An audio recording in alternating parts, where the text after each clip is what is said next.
Hey guys, it's 7 a.m. right now. We're still in Pasig City, but we are about to head off to Baguio City. What are we driving today? As you can see by my shirt, it's the all-new BRV. We're gonna find out how this 1.5-liter mini SUV fares on the highway, and more importantly, we're gonna answer the age-old question, kaya ba niya umakyat sa Baguio? All right, hop in, let's find out.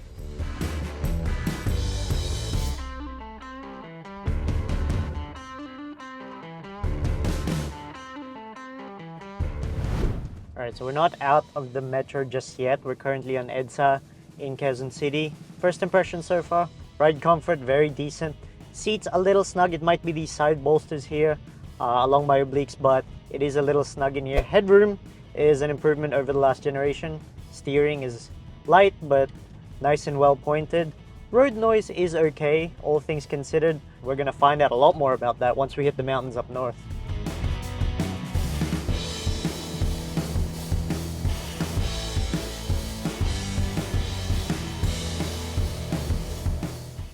Now we're in the Northern Luzon Expressway.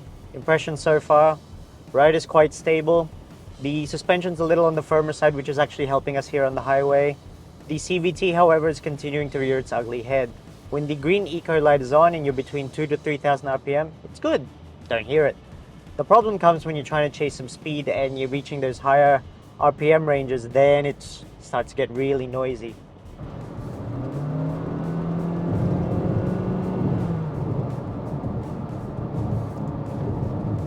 The all-new BRV runs on a 1.5-liter gasoline engine that puts out 119 horsepower and 145 newton meters of torque. This is paired to a CVT. Right now, there's 4 of us in the car and a whole ton of cargo in the back. We've done just about 42 kilometers here on the highway, and we've managed to achieve 18.1 kilometers per liter. Considering that this is basically a fully loaded car, that's pretty good.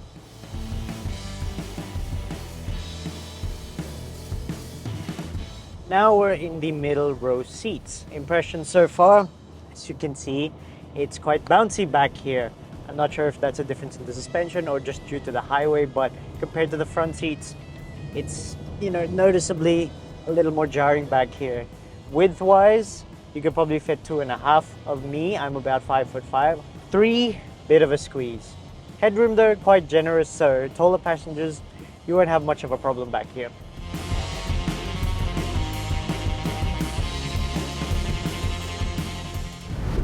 We're now on the uphill climbs near Baguio City. Now, as far as the age-old question of whether the BRV can make it up to Baguio, it can, but not without some effort. If you have momentum on your side on these steep climbs, the car can make it with a reasonable amount of effort. However, if you're forced to slow down or come to a dead stop, then the CVT and the 1.5-liter engine have to put in quite a bit of work to get you up there. Now, the steering, it's okay. For my money, I would prefer a bit more weight, a bit more feedback, but this isn't exactly a performance vehicle, so for just jutting about the city or on a family road trip, it's fine, it does the job. Comfort-wise, the BRV is much comfier at the front. It feels a lot more stable, the suspension's not as bouncy. In the middle, you really feel all the ruts in the road. I found myself rocking to and fro, my head bouncing up and down, a lot more in the middle seat than I did in the front. Now, road noise-wise, considering the segment and the price point that the BRV lives in, it's okay. On the highway, you do hear a lot of tire noise, but for the segment, it's not so bad. But if you hear that, the problem is in the engine. And especially if you're on an uphill climb like this, it takes a lot of work to get the car moving. So you really do hear that. Even in the middle seats, I found that the engine noise penetrates in your ear just about the same as it does in the front.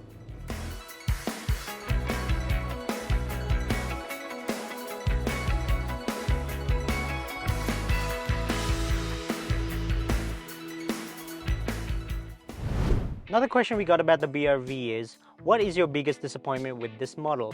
Now, with questions like this, you really do have to take price into account. This is the VCVT variant. My biggest disappointment here is the fact that it doesn't have Honda Sensing. By not having Honda Sensing, I really do mean it's quite bare in the safety feature sense. Like, I know Honda Sensing has adaptive cruise control. This doesn't even get normal cruise control. There is a variant with Honda Sensing. It's the top-of-the-line VX variant.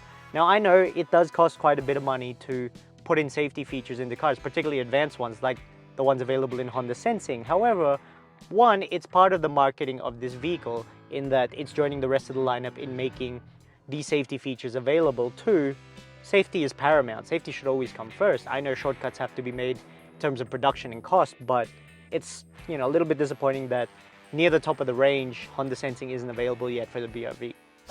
Let's go over the good things here in the middle row seats. You've got a 12-volt LiDAR port charger. You've got individual aircon controls here and 3 vents in the back. You have an armrest, and the seats slide forwards and backwards. Now we're in the third row seats. Headroom, I'm about 5'5", not so generous, but not so bad either. Width-wise, probably 2 of me here would fit pretty comfortably. I'm about 150 pounds, give or take. Legroom though, I'm already pretty short, but this is kind of cutting it close. I can't imagine how someone even slightly taller than me would fit back here.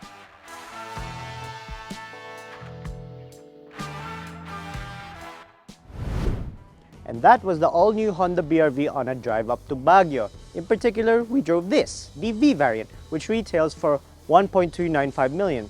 But for my money, I prefer this. This is the VX, the top-of-the-line model, which retails for 1.39 million. Yes, it's a little bit more expensive, but this comes with the full suite of Honda Sensing safety features. And I think the money is worth it in the name of safety. What do you think of the all-new Honda BRV? Let us know what you think in the comments below, and don't forget to like, share, and subscribe.